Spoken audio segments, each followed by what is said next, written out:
Hi guys! For today's mini vlog, samahan nyo kami for today. Ayan na nga si Kuya Tisoy, hinaharot-harot ko, ayaw pang bumangon. Kanina ko pa ginigising yan at magpapagupit nga siya today. O ba? Diba? Napakahirap gisingin ng batang yan, Maria Josep Marimar.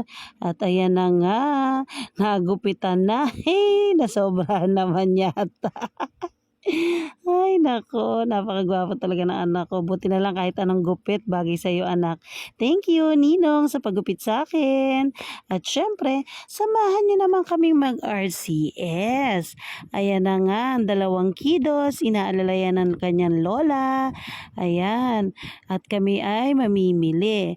So, mamimili sila mami, then kami naman ay may konti ding bibilin.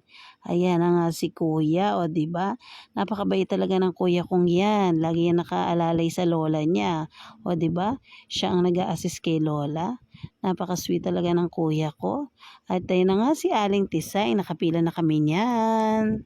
Siyempre, magbabayad na tayo at uuwi na tayo. Ayun si Lola, ayun si Lolo, at ayun si Kuya at si Ate, o 'di ba?